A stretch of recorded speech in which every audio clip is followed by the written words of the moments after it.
तुला वंदितो कृपाळा गजानना गणराया। हाय नमस्ते, कसं काय? मी जतीन पांचा तुमच्या सगळ्यांचं स्वागत करतो JSV व्लॉग्समध्ये पुन्हा एकदा। आज आहे 27 ऑगस्ट। आज आपला गणपती बाप्पा सर्वांचा लाडका घरोघरी आगमन झालं आहे। मी रात्री 12 वाजता माझा विचार झालेला की माझा मित्र आहे लालबागला, तर तिथे राजाच्या दर्शनाला निघालेलो, पण थोडं आपला नायब झालं। आता मस्त बाप्पाची पूजा वगैरे करून मी निघालो आहे नेरुळला, मामाच्या घरी बाप्पा असतो त्याच्या दर्शनासाठी निघालो आहे। पण मग गडबड झाली अशी, घरामधलं पाणी संपलं आहे, हे सगळे गावाला गेलेत। गावी पण आपल्याला बाप्पा असतो, आपण पण गावाला जाणार आहे, तर ते तर बघायला तुम्हाला भेटणार।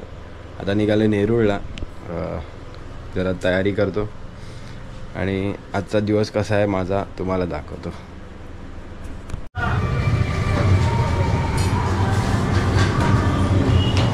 हे आहे नवीन दुकान शिवडी, आपला पाठीमागे शिवडी बस स्टॉप, त्याच्या पाठीमागे समोर नवीन दुकान उघडलं आहे।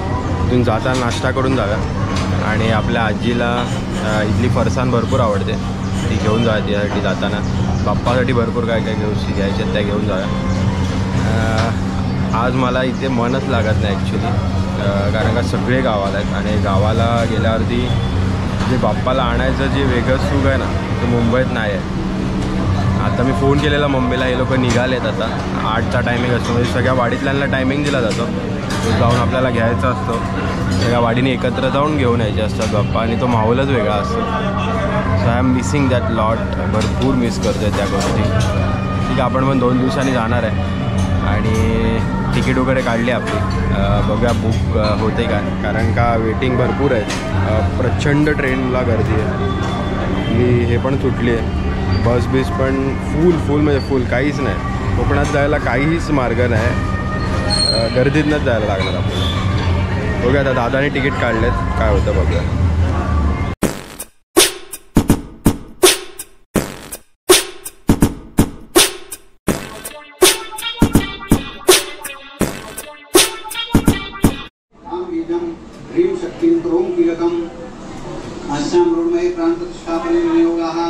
ओम आम ह्रीं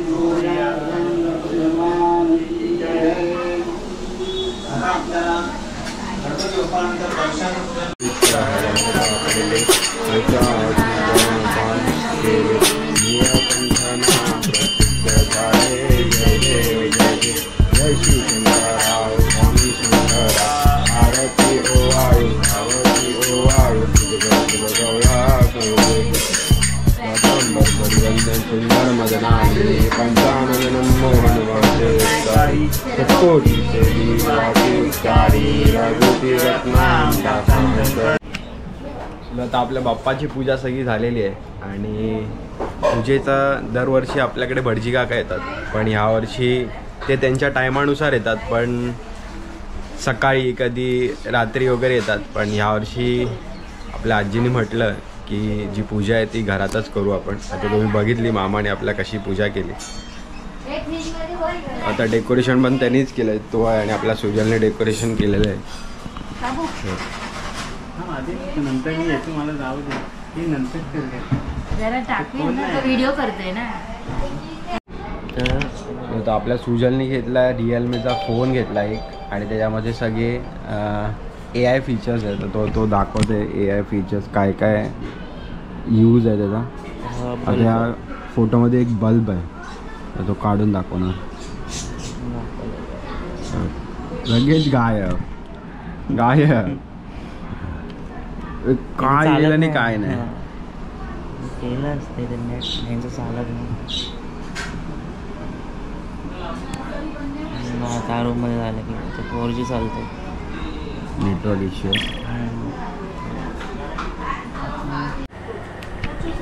आता आपण आलो आहे सुजलच्या आपल्या सोसायटीमध्ये, आणि या सोसायटीचा संबंध आम्ही लहान असल्यापासून इथे येतो, तेव्हा 1.5 दिवसाचा बाप्पा असायचा आणि मूर्ती छोटी असायची।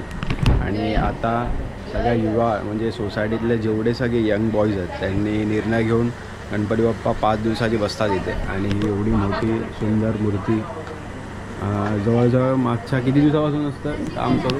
काय किती दिवस झाले काम मला चालू? 2 महिने झाले.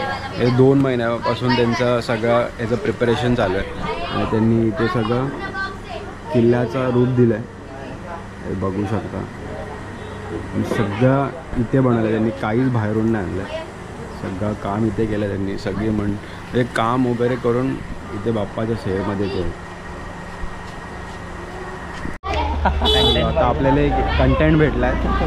आपला दादा आहे, त्यांनी आता फ्लिपकार्ट मिनिटवरनं एक फोन ऑर्डर केला. 10 मिनटात फोन येईल, पाऊस येतो आणि त्यावरती त्याला डिस्काउंट भेटला. त्याच्या ऑफिसकडनं त्याचे कुपन्स होते, ते त्यांनी यूज केले. म्हणजे 50% ऑफ झाला त्याचा. तर अमाऊंट नाही सांगत मी, तर वेट करू आपण 10 मिनटं फ्लिपकार्टवाला येईपर्यंत. A few minutes later. Camera आहे का तो? 10 मिनिटची खरेदी. काय काय भेटलं? एक 33 वॅटचं चार्जर आहे, एक केबल आहे आणि फोन, कवर पण आहे. डेंजर आहे. कवर नाही का? सिम्पल सिम कवर नाही वाटतं. गरीब कंपनी आहे ते.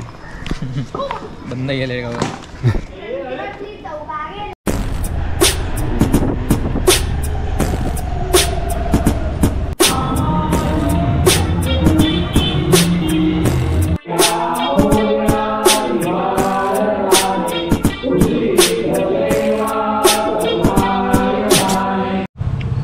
आम्ही जातो आहे. मला ॲक्च्युली शुजल घेऊन चालला आहे. इथे एक 22 फुटाची मूर्ती आहे नेरूळमध्ये, सर्वात मोठी. तर जाता जाता आपल्याला इथे मठ लागतं मध्ये, त्या मठामध्ये आलेलो. आरती सुरू होती, आरतीचं आपण दर्शन घेतलं, इथे आरती केली आणि जाऊया. आता ती 22 फुटी मूर्ती आहे, ती बघायला जाऊया.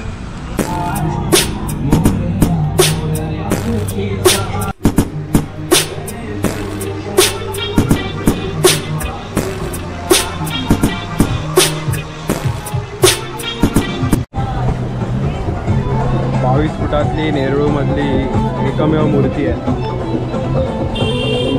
शिरवणे गावामध्ये बसते आणि एवढीचाच फक्त पॅसेज आहे. त्या पॅसेजमध्ये एवढी मोठी मूर्ती आहे.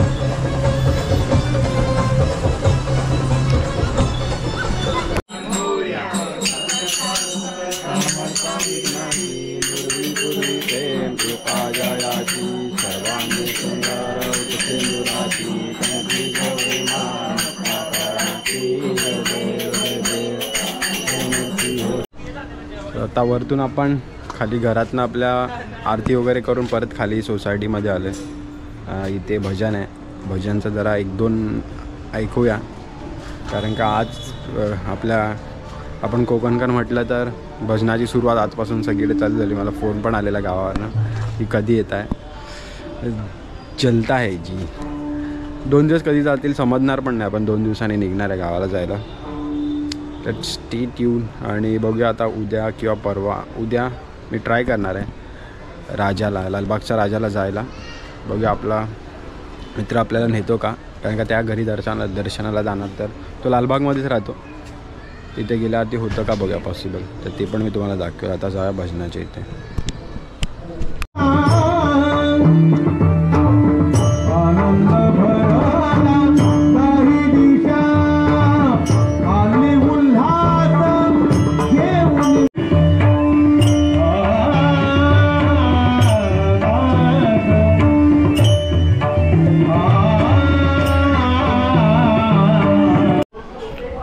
आजच्या दिवसाचा शेवट आपण बाप्पाला पायाकडून केला आहे आणि बाप्पा आज सगळ्यांच्या घरी विराजमान झाले, आपल्या पण. आणि आपल्याकडे तर एक वेगळाच अनुभव आला, तो मी सांगायचा विसरलो तुम्हाला. बाप्पा यायच्या 2 दिवस आधीच आपल्या आजीची तब्येत बिघडलेली. आपण तिच्या इथे जाऊया. तिची श्रद्धा एवढी आहे त्या बाप्पावरती की ती किती पण म्हणजे अजून आता बघा कशी आहे ती एवढं करते त्यांच्यासाठी. त्यांना पण माहिती होतं माझं तिच्याशिवाय काय होणार नाही. 2 दिवस आधी तिची तब्येत बिघडलेली. डॉक्टरांनी सांगितलं ॲडमिट इथे 2-3 दिवस ठेवायला लागेल. पण जसं बाप्पाचं सांगितल्यावरती लगेच ठणठणीत बरी झाली. उठली येऊन आज तिने सगळं बाप्पाचं केलं आणि बाप्पा त्याच्या जागेवरती आहे. एवढंच येते